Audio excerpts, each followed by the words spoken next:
Terrorism का कोई धर्म नहीं होता, लेकिन एक चीज़ हमेशा से कॉमन रही है कि जब भी टेररिज्म के केसेस होते हैं तो उसके सारे लिंक्स हमें पाकिस्तान में पाए जाते हैं। चाहे वो 26/11 का आतंकी अटैक हो, उसके लिंक्स हमें पाकिस्तान में देखने को मिले, चाहे वो जैश ए मोहम्मद हो, चाहे वो लश्कर ए तैयबा हो, या जो भी बड़े बड़े टेररिस्ट ऑर्गेनाइजेशन हैं, उन सारे के सारे लिंक्स हमें पाकिस्तान में ही देखने को मिलते हैं। एंड ये सारे टेररिस्ट ऑर्गेनाइजेशन पाकिस्तान में अच्छी तरीके से फलते एंड फूलते हैं। इन्हें पॉलिटिकल सपोर्ट एंड इन्हें इंटेलिजेंस सपोर्ट्स बहुत अच्छी तरीके से प्रोवाइड कराई जाती है। तो आज के इस वीडियो में हम लोग जानेंगे कि पाकिस्तान, जो कि एक वर्ल्ड में एक अच्छी खासी इकोनॉमी बन सकता था, पूरी दुनिया के सामने वो एक टेररिस्ट फैक्ट्री के तौर पे क्यों देखा जाता है, क्यों इसकी इमेज एक टेररिस्ट हब के रूप में देखी जाती है।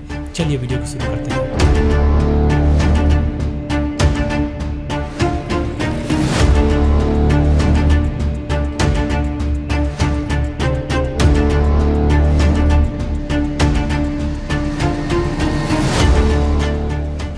तो चलिए शुरू से शुरू करते हैं। तो इसकी कहानी की शुरुआत होती है 1947 में, जब धर्म के नाम पे एक अलग देश बनाया गया पाकिस्तान। एंड तब भारत को एक बहुत बड़ा चोट पहुंचा, लेकिन भारत ने इस डिवीज़न के बाद भी अपनी प्रोग्रेस को पीछे नहीं छोड़ा। एंड भारत ने अभी करंट वर्ल्ड में, आईटी के दुनिया में, पूरी वर्ल्ड में अपनी इमेज, अच्छी खासी इमेज बनाई है, अच्छी खासी डोमिनेंस दिखाई है। वही स्पेस के अगर सेक्टर में बात करते हैं तो भारत की इसरो ने बहुत सारे मिशंस को कंप्लीट करके दिखाया है। मंगलयान जैसे मिशंस को कंप्लीट करके एंड चंद्रयान जैसे मिशंस को कंप्लीट करके इसरो ने ये दिखाया कि अफोर्डेबल कॉस्ट में कैसे स्पेस मिशंस को अचीव किया जा सकता है, वो भी सक्सेसफुली। तो भारत जहाँ पे एक तरफ आईटी, साइंस एंड स्पेस के सेक्टर में बहुत अच्छी खासी पूरी दुनिया में अपनी इमेज बना रहा है, वहीं अगर हम लोग दूसरी तरफ पाकिस्तान की बात करते हैं तो पाकिस्तान में जो सबसे ज़्यादा जो हमें देखने को मिलती है, जो सबसे बड़ा जो ट्रेजर या खजाना हमें जो देखने को मिलता है, वो ये कि हर 1-2-4 सालों के बाद एक बड़ा टेररिस्ट ऑर्गेनाइजेशन वहाँ पे बन करके खड़ा हो जाता है। चाहे हम लोग जैश ए मोहम्मद की बात करें, चाहे वो हिजबुल मुजाहिदीन की बात करें, या जो भी टेररिस्ट ऑर्गेनाइजेशन वहाँ पे ऑपरेट करते हैं, वो कुछ साल में एक न एक नया इवॉल्व हो करके वहाँ से हमें देखने को मिलता है। तो ऐसा क्या रीज़न है कि पाकिस्तान में इतने सारे टेररिस्ट ग्रुप्स क्रिएट हो जाते हैं? तो यहाँ पे एक पुरानी बात आती है, हमारे इंडिया में एक पुरानी कहावत है कि जब आप सांप को अपने घर में पालते हैं तो एक न एक दिन वो सांप आपको ज़रूर काटेगा।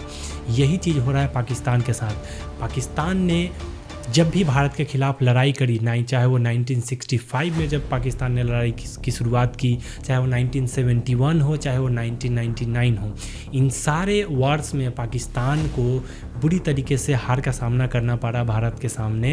एंड तब पाकिस्तान को ये बात समझ में आ गई थी कि अगर पाकिस्तान को भारत को डीस्टेबलाइज करना है, भारत को बर्बाद करना है, तो वो डायरेक्ट तरीके से लड़ाई में भारत के साथ नहीं जीत सकता। एंड तब पाकिस्तान ने एक नई टैक्टिक्स अपनाई, वो था कि टेररिज्म से भारत को पूरी तरीके से डीस्टेबलाइज करो।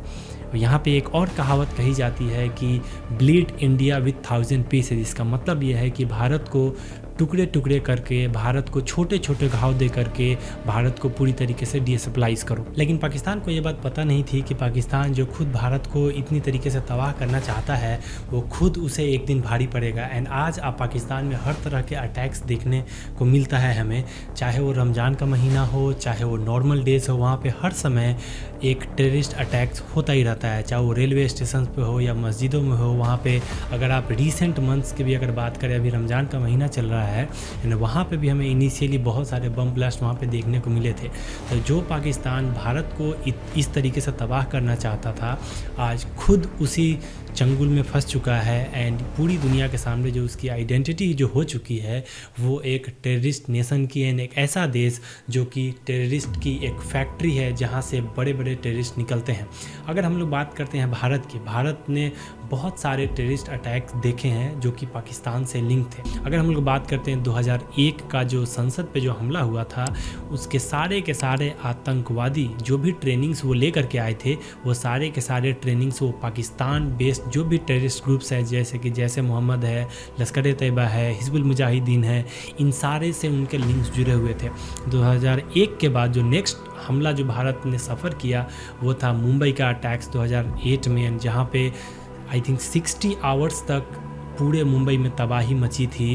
एंड जो भी वहाँ पे टेररिस्ट अटैक्स जो हुए, वहाँ पे एक सिर्फ टेररिस्ट पकड़ा गया एंड तब हमें ये पता चला कि ये सारे के सारे टेररिस्ट पाकिस्तान से ट्रेनिंग लेकर के आए थे एंड उन्होंने भारत में इस तरीके की तबाही मचाई। लेकिन तब भारत ने कोई ठोस कदम नहीं उठाया।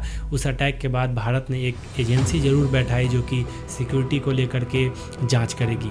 उसके बाद जो नेक्स्ट अटैक फिर से भारत ने देखा वो था 2016 का उड़ी अटैक, जब पाकिस्तान के ही टेररिस्ट जो वहाँ से ट्रेनिंग लेकर के आए थे वो सुबह के टाइम में जब हमारे जवान सो रहे थे उस समय उन्होंने हमारे कैंप पे हमला किया एंड तब हमारे बहुत सारे जवान शहीद हो गए थे। तब भारत ने एक जवाबी कार्रवाई ज़रूर की एयर स्ट्राइक के थ्रू।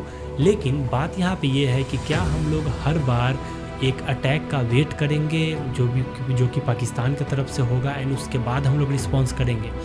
2016 के बाद फिर से जो एक अटैक हमें देखने को मिला पुलवामा में 2019 में, जब हमारे 40 से ज़्यादा जवान शहीद हुए एंड अगेन इन सारे टेररिस्ट के जो लिंक्स हमें मिले वो पाकिस्तान से ही मिले। ये सारे टेररिस्ट पाकिस्तान से ट्रेनिंग लेकर के प्रॉपर ट्रेनिंग लेकर के आए थे। उन्होंने इस हमले को अच्छी तरीके से एग्जीक्यूट करने में वो सफल रहे। फिर से भारत ने 2019 के इस अटैक के बाद फिर से रिस्पांस में एयर स्ट्राइक ज़रूर किया, लेकिन बात फिर से वही आती है कि क्या भारत ऑलवेज एक अटैक का वेट करेगा एंड जब अटैक हो जाएगा, जब हम अपने जवान को खो देंगे उसके बाद क्या भारत रिस्पांस करेगा। इस पे आज भी सवाल, लोगों का ये सवाल बना रहता है कि भारत को किस तरीके की पॉलिसी अपनानी चाहिए।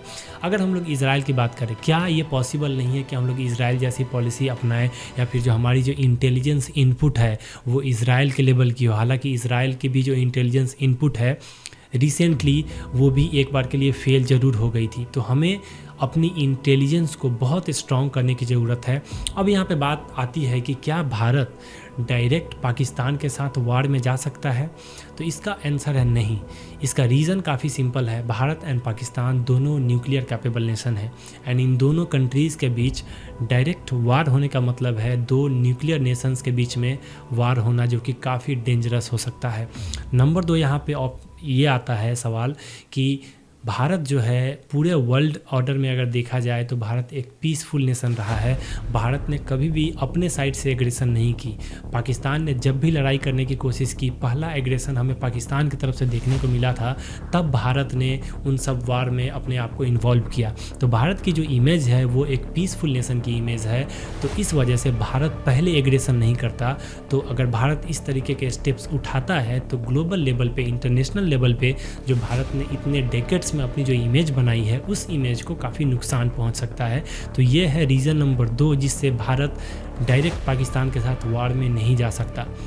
तीसरा रीज़न यहाँ पे ये हो सकता है कि भारत ने एक न्यूक्लियर की एक ट्रीटी भी की है कि भारत पहली बार न्यूक्लियर को यूज़ नहीं करेगा। एंड बात यहाँ पे सिर्फ न्यूक्लियर बॉम्ब्स की नहीं है। अगर भारत एंड पाकिस्तान दोनों के बीच में अगर वार्स होती है तो दोनों कंट्रीज़ अगर वार में चली जाती हैं तो बहुत सारे इन्वेस्टमेंट रुक सकती हैं। बिकॉज जब भी कोई दो नेशन एक दूसरे के साथ लड़ाई में जाते हैं तो वहाँ पे इन्वेस्टमेंट रुक जाती है, पूरी इकोनॉमी ठप हो सकती है।